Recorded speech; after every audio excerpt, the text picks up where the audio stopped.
어부에게 그물은 단순하게 낚시 도구 가운데 하나가 아니고 어부는 그물을 던져 생계를 유지합니다. 그러므로 그물은 어부에게 생계 수단이죠. 생계를 위한 필수적인 도구입니다. 어부에게 그물은 정말 중요한 도구입니다. 우리는 어부가 아니니까 물고기를 잡는 그물이 필요하지 않아. 그래서 어떻게 이것을 이해할까? 쉽게 이해하면 됩니다. 우리는 각자 생계 유지를 위해 각각의 나름대로의 그물을 만들고 던지죠. 예를 들면 저는 신학을 하는 사람이니까 저는 하나님의 말씀을 제대로 잘 전달하기 위해 저의 그물을 촘촘히 짭니다.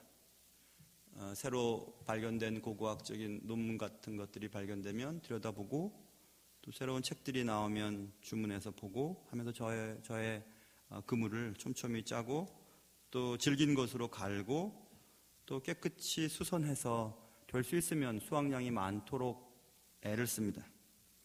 그러니 어떤 사람들에게는 각각 그 사람의 생계 유지나 그 사람의 전문성을 발휘하기 위해 준비하는 그물이 나름대로 있습니다. 그런데 문제는 어떤 사람들은 그 그물을 열심히 던져서 생계 유지뿐만 아니라 큰 성과를 얻는 사람이 있는가 하면 또 어떤 사람들은 그물은 열심히 던지지만 생계 유지는커녕 손해만 보는 사람들도 있습니다. 그럼 무엇이 그것들의 차이점을 만들게 했을까요? 그래서 저는 오늘 이 내용을 말씀드리기 위해 제목을 그물만 던지면 뭐합니까? 이렇게 제목을 달았습니다. 모두 다 자신의 삶을 행복하고 윤택하게 하기 위해 그물을 만들고 나름대로 수선을 하고 열심히 던져서 많은 수확량을 얻고 나름대로 행복한 삶을 살기 위해 애를 쓰지만 모두 다 원하는 대로 얻지 못하는 것을 우리는 잘 압니다. 그물만 던지면 뭐합니까? 물고기를 잡아야죠. 오늘 말씀을 들으면서 여러분 각자의 그물은 무엇이고 또 우리가 해야 될 것이 무엇인지 깨닫는 귀한 은혜가 있으시길 주님의 이름으로 축원합니다. 오늘 예수님의 기적 시리즈 마지막 장면은 디베랴 호수에서 있었습니다. 디베랴 호수는 이상한 호수가 다 있네. 디베랴는 그 지방에서 바라보는 호수를 디베랴라고 하고 긴네사렛 호수라고도 얘기하고 또 우리가 잘 아는 갈릴리 바다라고도 얘기합니다. 다 똑같은 호수예요. 그래서 오늘은 갈릴리 바다에서 부활 후 예수님께서 자기를 나타내셨다라는 것에서부터 오늘 사건이 시작됩니다. 그런데 이때 사건은 어떻게 진행되냐 하면 시몬 베드로, 예수님의 수제자인 베드로가 이렇게 얘기합니다. 베드로가 3절 나는 물고기 잡으러 가노라 라고 얘기했어요. 예수님을 쫓아다니고 뭔가 새로운 것들을 기대했던 베드로가 예수님이 십자가에 돌아가시고 자신의 곁을 떠나시자 그에게 뭔가가 빠져나간 것 같은 것을 느낄 수 있었습니다. 자신의 소망이 다 사라져버렸습니다. 무엇을 위해 살아야 되는지도 몰랐습니다. 그리고 그는 원래의 방식대로 원래의 삶의 자리로 돌아가겠다고 나는 물고기 잡으러 가노라 라고 얘기했습니다. 그때 그들이 우리도 함께 가겠다고 나갔습니다. 그들은 누구냐면 2절에 있는 것처럼 시몬 베드로와 디두모라 하는 도마와 갈릴리 가나 사람 나다나엘과 세베대의 아들들이니 요한과 야고보겠죠. 그리고 또 다른 제자 둘, 그러니까 시몬 베드로를 포함해서 7명이 다시 물고기를 잡으러 갈릴리 호수로 갔다. 이렇게 오늘 본문은 시작되고 있습니다. 그런데 배에 올랐으나 3절 그날 밤에 아무것도 잡지 못하였다. 이렇게 성경은 말씀하고 있습니다. 여러분 베드로는 어부예요. 물고기 잡는 데는 정말 달인이었죠. 그 외에 야고보와 요한도 마찬가지입니다. 베드로의 동생 안드레도 그랬고 아무튼 갈릴리 바다에서 잔뼈가 굵은 사람들입니다. 그들이 밤새도록 수고했습니다. 그러나 아무것도 잡지 못했다 이렇게 써있죠. 적어도 그들은 물고기 잡는 일에만큼은 전문가였습니다. 그런데 왜 밤이 새어갈 때까지 아무것도 잡지 못했을까? 무엇이 잘못됐죠? 우리도 어떤 분야에서 전문성을 가지고 그 일을 잘하기 위해서 애를 씁니다. 지금까지 오랫동안 그 분야에서만큼은 자신 있어 하는 것들이 나름대로 다 있습니다. 이 일만큼은 내가 전문가야, 내가 잘해 라고 믿는 것들이 있습니다. 베드로도 역시 물고기 잡는 일에는 전문가였습니다. 그런데 베드로는 한 마리의 물고기도 잡지 못했습니다. 밤새 수고했지만 아무것도 잡지 못했습니다. 다른 제자들도 마찬가지였습니다. 우리도 마찬가지죠. 남들은 조금만 뭐 사업하면 잘 되고 조금만 뭐 노력하면 탁탁탁 뭐가 잘 되는데 우리는 노력해도 안 되는 일들이 참 많습니다. 왜 그럴까요? 왜 우리는 이렇게 하는 일마다 안 되는 것일까요? 왜 물고기 잡는 일의 달인이었던 베드로는 물고기를 한 마리도 잡지 못했을까요? 물론 베드로가 예수님을 만나기 전에 베드로의 직업은, 베드로가 잘하는 것은 물고기 잡는 일이었습니다. 맞습니다. 그러나 예수님이 베드로를 만나 주셨을 때 베드로의 삶의 목표가, 베드로의 사명이 달라졌다는 것을 우리는 놓치지 말아야 합니다. 예수님께서 베드로를 만나시고 마태복음 4장과 마가복음 1장에 말씀하실 때 나를 따라오너라, 내가 너희를 사람을 낚는 어부가 되게 하리라, 이렇게 말씀하셨어요. 그때 그 이후로 베드로는 사람을 낚는 어부가 되었습니다. 베드로가 낚아야 할 것은 물고기가 아니라 사람이었습니다. 그러니 베드로는 물고기 잡는 일을 하는 것이 아니라 사람을 잡는 일, 사람을 낚는 일, 전도하는 일, 하나님의 사람들을 만들어내는 일, 그 일을 하기 위해서 주님이 베드로를 구원하셨습니다. 그러니까 베드로의 사명이 달라졌습니다. 고린도후서 5장 17절에 그런즉 누구든지 그리스도 안에 있으면 새로운 피조물이라, 새로운 피조물이 된 것입니다. 새로운 창조물이 되었습니다. 이전 것은 지나갔으니 보라 새 것이 되었도다, 이렇게 말씀했습니다. 베드로가 잘하던 것이 예수 그리스도를 만난 다음에 이제는 주님이 맡기신 그 사명을 위해 잘하는 것이 달라졌습니다. 물고기 잡는 일이 아니라 사람을 낚는 일을 위해서 베드로를 구원하셨습니다. 부르셨습니다. 베드로는 어부였습니다. 예수님을 만나기 전에 그는 물고기를 잘 잡았습니다. 그물을 던졌다 하면 물고기를 막 잡아서 생계를 유지하는 사람이었습니다. 그러나 예수님을 만났을 때 그는 새로운 피조물이 되었습니다. 예수님은 베드로를 사람 낚는 어부가 되게 하겠다고 했고, 그 뒤로부터 베드로는 사람을 낚는 일, 전도하는 일을 하면서 살아왔습니다. 베드로의 그물은 사람을 낚는 그물이 되어야 했습니다. 예수님을 만나고 베드로의 인생 목표가 달라졌기 때문에 그렇습니다. 베드로는 사람을 낚기 위해 그물을 던지는 일을 하도록 부름을 받았습니다. 베드로의 사명은 그물을 던져 사람을 낚는 것이었습니다. 그런데 베드로의 사명은 사람이었지 물고기가 아니었어요. 예수 그리스도를 만난 다음에 그의 사명은 달라졌습니다. 예수님을 만나면 우리의 사명이 선명해지기 시작해요. 무엇을 위해 살아야 할지, 어떻게 내가 내 삶을 살아가야 할지가 정확해집니다. 내가 무엇을 위해 태어났는지, 무엇이 나의 사명인지 그것을 빨리 발견하면 할수록 내 삶은 윤택해지기 때문에 그렇습니다. 여러분이 지음받은 목적이 무엇이라고 생각하십니까? 여러분은 왜 이 땅에 어떤 사명을 가지고 태어나셨어요? 그 사명을 빨리 발견할수록 여러분은 성공할 확률이 매우 높습니다. 그물만 맨날 던지면 뭐합니까? 남들이 하는 삶을 살고 남들이 하는 대로 아침 일찍 일어나고 늦게까지 눕고 뭐 직장 다니고 공부하고 장가가고 취직가고 애 낳고 그게 맨날 똑같이 하는 일, 그거 하면 뭐합니까? 무엇을 위해 살아야 됩니까? 무엇을 잡으려고 그물을 던지십니까? 베드로는 그물을 던져 물고기를 잡으려 했지만 아무것도 잡지 못했습니다. 왜냐하면 베드로는 그 일을 위해 태어난 것이 아니기 때문에 그랬습니다. 무엇을 위해 그물을 던지는지가 정확하지 않다면, 내가 무엇을 잡고 무엇을 이루기 위해 그물을 던지는지가 확실하지 않다면 여러분은 결국 밤새 수고했지만 인생의 말년에 가서 헛수고했다고 얘기할 것이 틀림이 없기 때문에 그렇습니다. 나는 무엇을 잡으러 가야 할까요? 무엇을 위해 밤을 새워야 할까요? 여러분이 지금까지 살아오시면서 아무것도 잡지 못했다면, 그리고 아무것도 계속해서 잡지 못하는 인생을 살고 계시다면 생각 좀 하셔야 됩니다.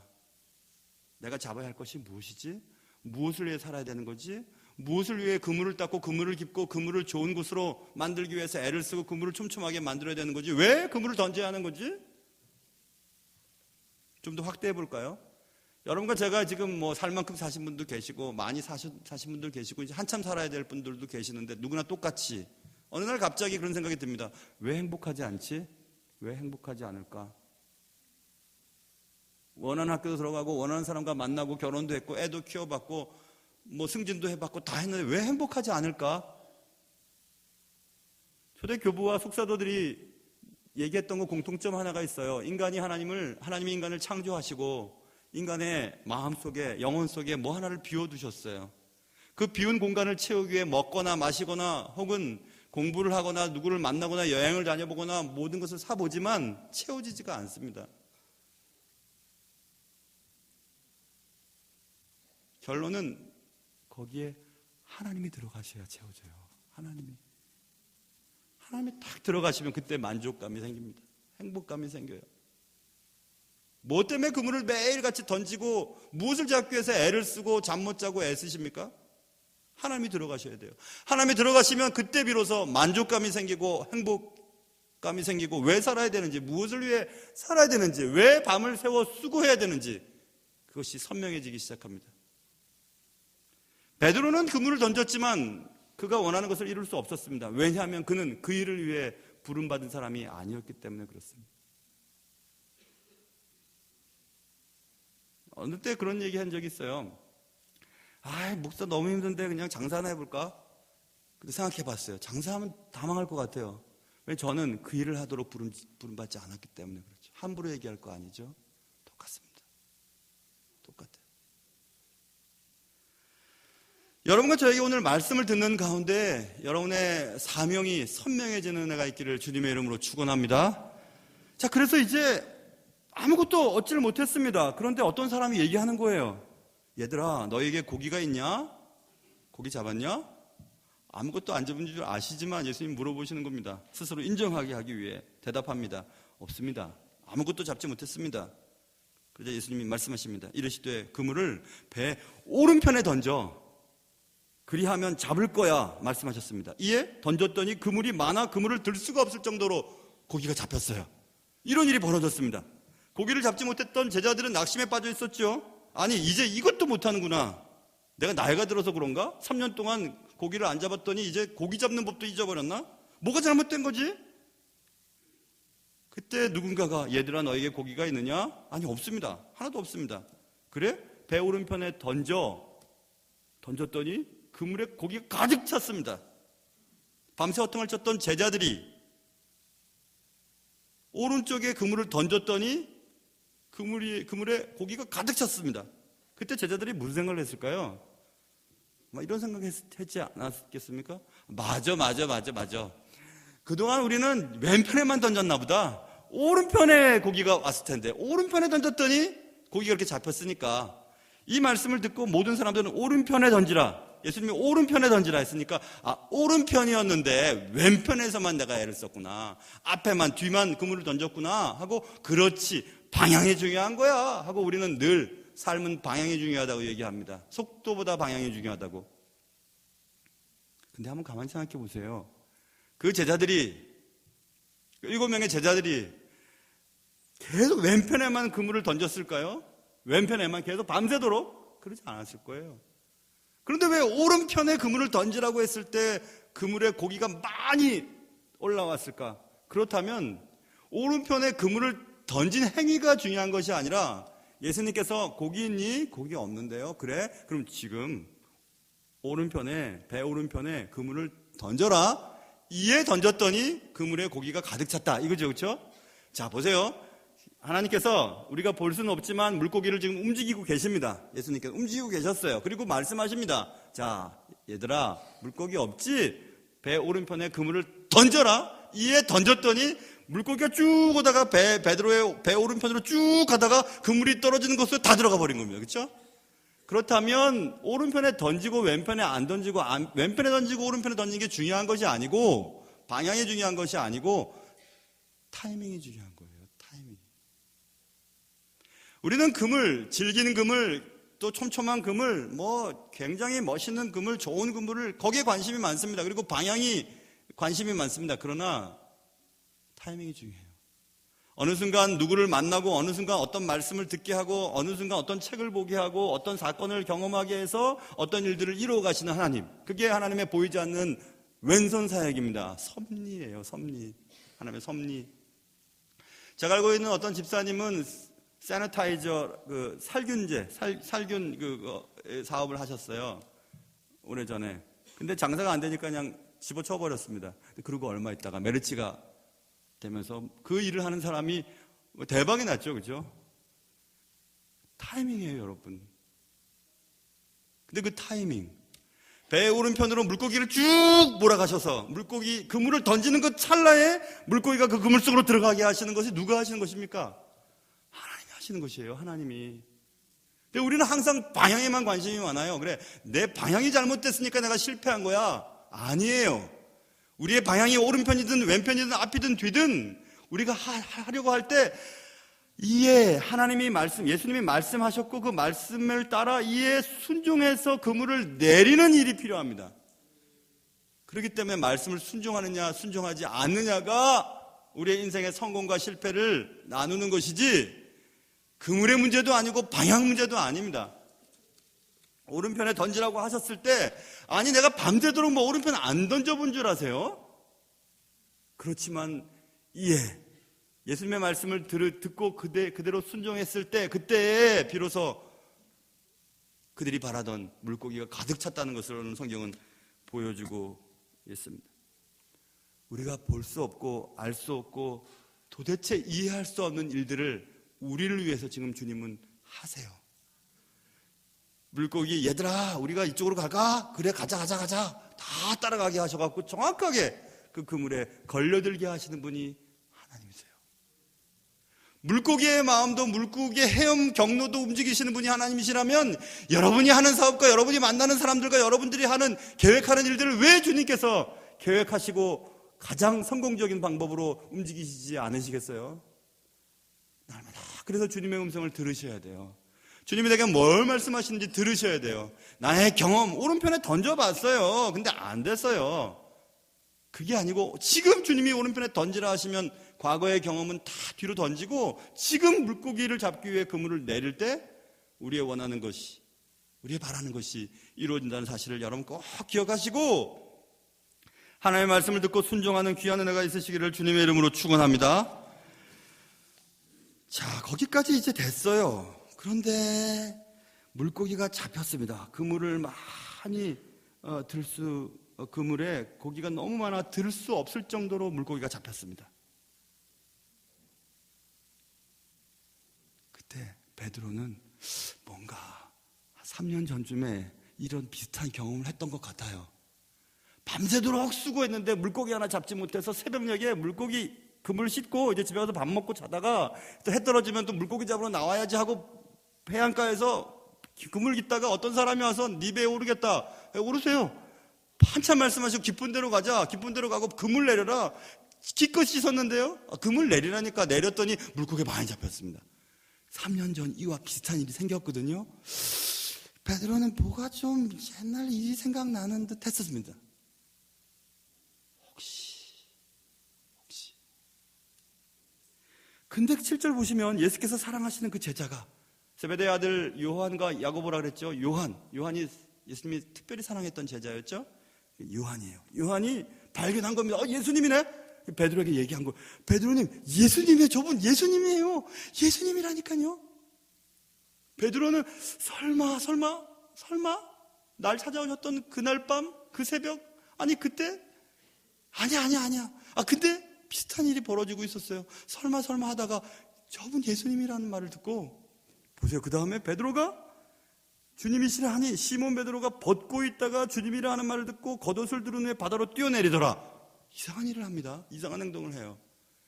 여러분 팔레스틴 더우니까 막 물고기 잡을 때 겉옷 벗고 막 물고기 그물을 막 이러고 했죠. 그리고 지금 물고기가 많아 그물을 들 수 없으니까 막 땀이 나니까 겉옷 벗은 채로 막 열심히 일하고 있었잖아요. 예수님이란 말을 듣고 겉옷을 둘러요. 보면 이 두른다는 표현은 겉옷을 입는다는 단어가 쓰여 있지 않아요.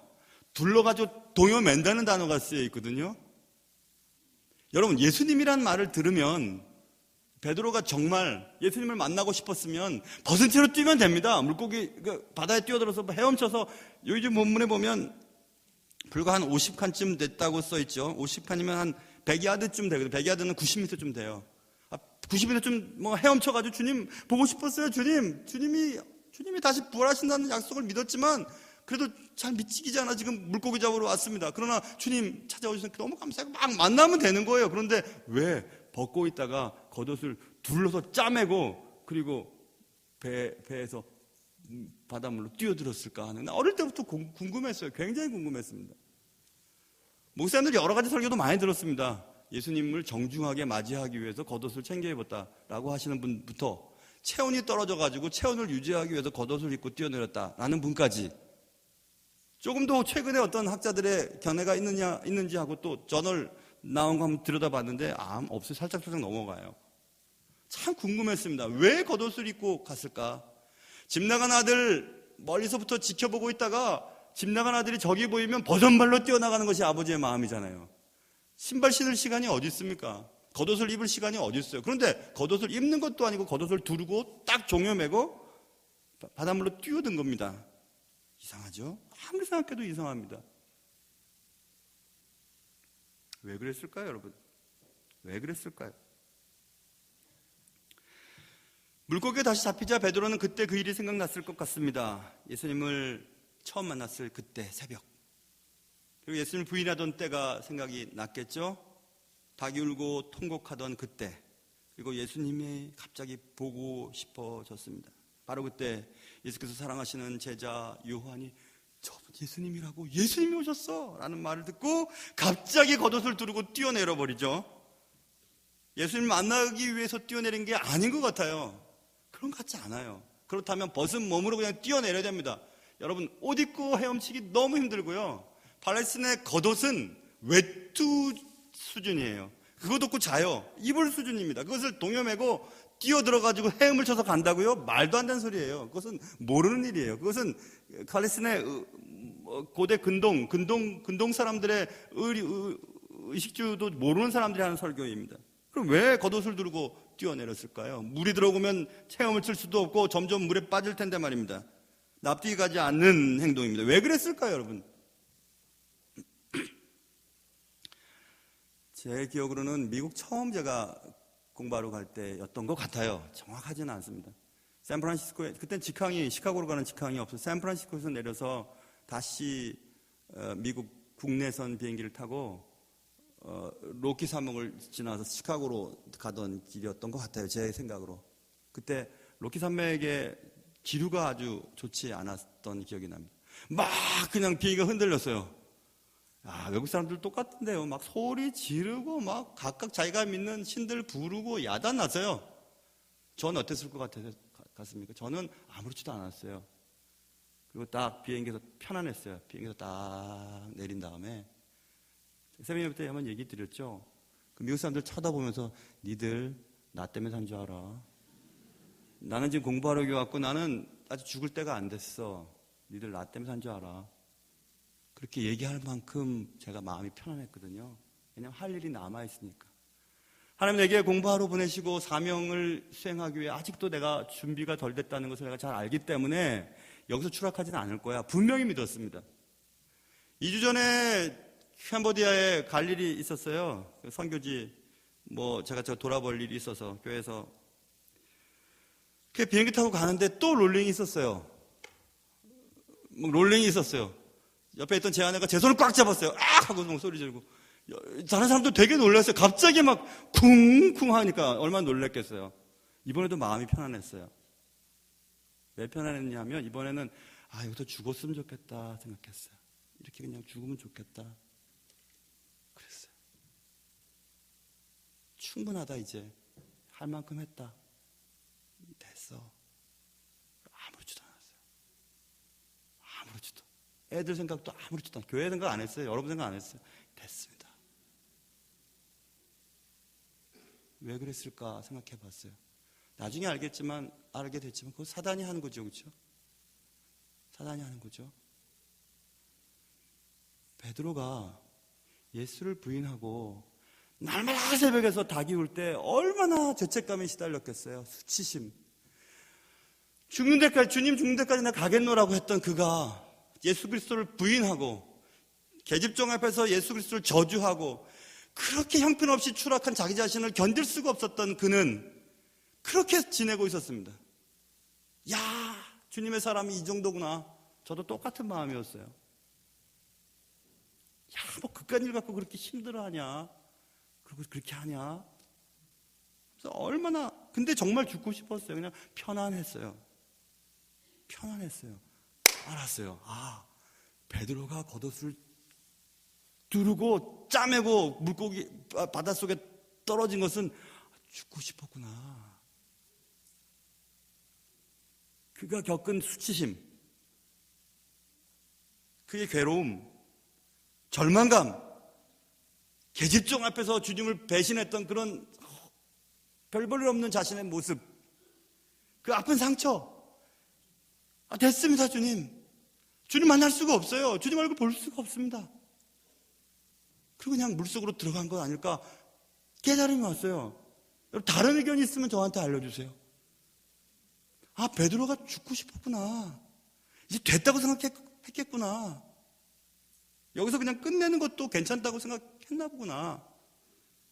사명을 버린 나, 수치심에 사로잡혀 있는 나, 그래도 먹고는 살아보겠다고 밤새 그물을 던지면서도 이거는 내 삶이 아닌데, 이런 것이 하나님의 자녀들의 삶은 아닌데, 예상대로 그물에 아무것도 걸려들지 않고, 그래 맞아, 난 이렇게 해서는 행복할 수 없지, 사는 게 아니지.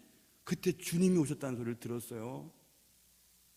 그물만 던지면 뭐합니까? 살아갈 이유를 못 찾겠는데, 사명을 잃어버렸는데, 왜 살아야 되는지 모르겠는데, 무엇을 위해서 살아야 되는지 모르겠는데, 베드로에게 무슨 이유가 있었겠습니까? 죽고 싶었던 것 같아요. 물속으로 들어가는 거죠. 겉옷이 물에 잠기고 점점 몸이 무거워지고 꼼짝할 수 없이 자신을 만들어 놨으니 그냥 죽어가는 거죠. 사명자가 사명을 잃어버리면 죽고 싶어집니다. 왜 사는지 목적이 분명하지 않으면 죽고 싶어져요. 살아갈 이유가 없어요. 지금 그물을 던져서 물고기를 잡는 것이 그의 삶의 목표였죠. 그런데 오늘 본문에 보시면 물고기가 너무 많아 그물을 들 수가 없을 정도로 많이 잡혔어요. 원하는 것을 얻었지만 그는 살아갈 이유를 발견하지 못했습니다. 왜냐하면 사명이 그게 아니기 때문에 그렇습니다. 겨우 먹고 살려고 지금 그 일을 하고 있다는 것이 아닌 것을 그는 알았습니다.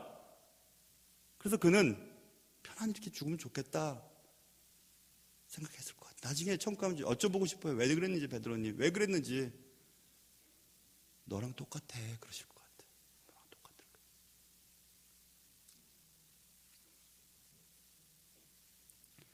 죽어갈 때 예수님이 건져주셨는지 몰라요. 예전에 하던 것처럼. 아니면 죽어가면서 베드로가 아니야 난 사명을 해야 돼 하고 자신이 묶었던 겉옷을 벗어 던지고 다시 헤엄을 쳐서 주님을 만났는지도 모르겠습니다. 아무튼 그것이 생각되어 있어요, 본문에는. 그런데 그렇게 해서 지금 육지에 올라와 맞습니다. 9절에 보면 육지에 올라와 보니 숯불이 있었고 그 위에 생선이 놓였고 떡이 있었습니다. 예수님이 아침을 준비해 주셨어요. 아침을 준비해 주시고 힘내라. 그리고 그 유명한 말씀을 하세요. 베드로야, 저 사람들보다 너 나 사랑하니? 예. 저 사람들보다 나 사랑하니? 예. 저 사람들보다 나 사랑하니? 예. 그리고 베드로는 그날 회복됩니다. 죽지 않고 살아야 된다는 것을 깨닫게 되었어요. 그리고 그는 영광스러운 십자가에 거꾸로 매달린 채 나중에 순교하게 됐죠. 여러분, 사명을 떠나서 무엇을 할 수 있습니까? 여러분, 겨우 생계 유지를 하기 위해 먹고 산다면 그것보다 힘든 일 없어요. 뭐 한다고 그렇게 삽니까? 아침 일찍 일어나고 늦게까지 수고하고, 그리고 그물을 던지고 그 그물을 촘촘히 만들고 깨끗하게 만들고 최신의 그물을 사용한다 해도 여러분의 행복하든가요? 행복하지 않습니다. 밤새도록 수고해도 헛수고란 말밖에 하지 않을 것입니다. 여러분의 삶의 마지막이 아마 그럴 것입니다. 죽고 싶지 않아서 막 소리를 지르면서 떠나는 분도 내가 봤습니다.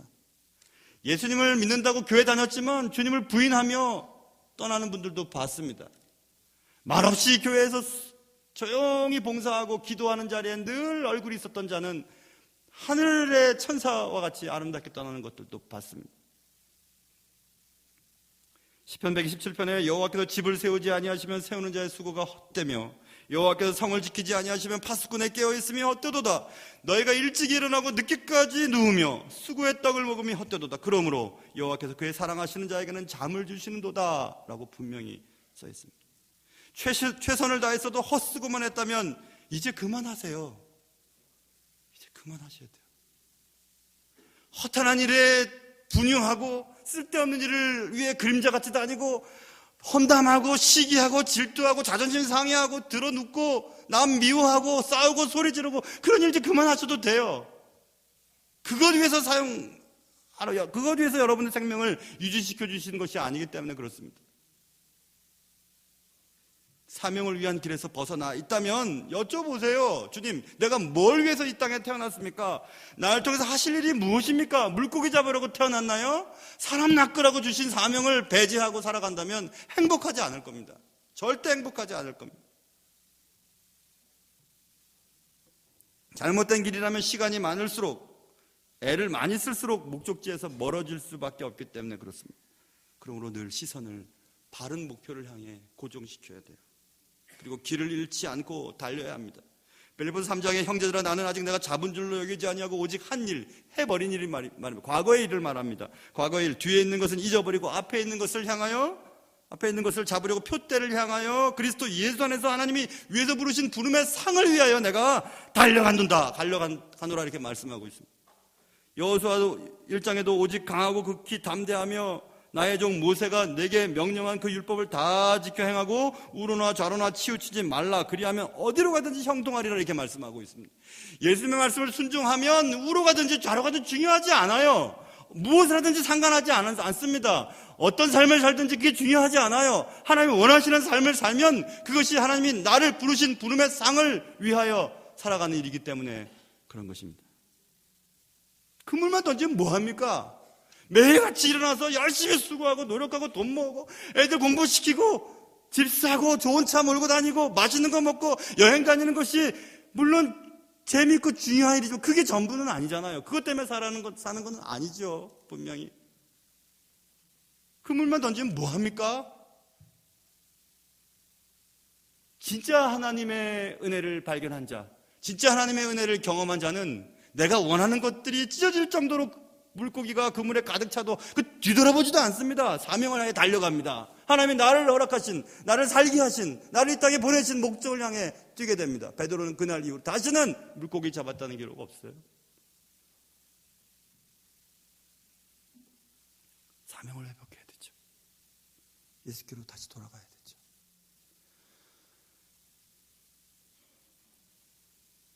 작년 송구영신 예배 전에 요맘때쯤 기도원 가서 하나님 교회에 주시는 하나님의 비전이 무엇입니까? 다시 예수께 돌아가라. 다시 예수께 돌아가라. Back to Jesus. 다시 예수께 돌아가라. 전반기가 지나고 이제 후반기 접어들 때쯤 우리 교회를 향한, 우리 모두를 향한 하나님의 간절한 마음으로 예수님의 기적 시리즈를 시작했어요. 7개월 흘렀습니다. 마지막 시간. 다시 예수께로 돌아가야 돼요. 다시 예수께로 돌아가야 돼요. 다시 우리를 사랑하시고 우리를 땅에 보내시고 우리를 향해서 계획하시고 우리를 통해서 이루고 싶어 하시는 그 일을 위해서 나아가셔야 돼요. 그렇지 않다면 여러분은 밤새 수고했지만 그물에 아무것도 담겨져 있지 않고 예수를 만나는 순간 예수의 얼굴을 볼 수 없어 차라리 죽겠다고 세상의 바위와 세상의 산아 다 나게 덮어라 이렇게 외치는 요한계시록의 그 엄청난 비극의 주인공이 될 수밖에 없을 것입니다. 사랑하는 성도 여러분, 다시 예수께 돌아가실 수 있기를 바랍니다. 기도하겠습니다. 하나님 아버지, 그물만 던지면 뭐합니까? 아침 일찍 일어나고 늦게까지 수고하며 그물만 던지면 뭐하겠습니까? 아 그래 오른편이었는데 왼편에 던졌기 때문에 이렇게 됐지 하고 방향만 생각하며 불평하고 지나간 과거에 미련을 두고 그렇게 살면 뭐 하겠습니까? 사랑하는 주님, 나를 왜 이 땅에 보내셨습니까? 왜 예수 믿게 하셨습니까? 그 사명을 잊지 않게 하시고 다시 예수께 돌아가 주님이 내게 맡기신 그 일에 집중하게 하시고 사명을 잘 수행하게 하셔서 주님 만났을 때 부끄럽지 않게 도와주시옵소서. 예수님의 이름으로 기도합니다. 아멘. 우리 찬송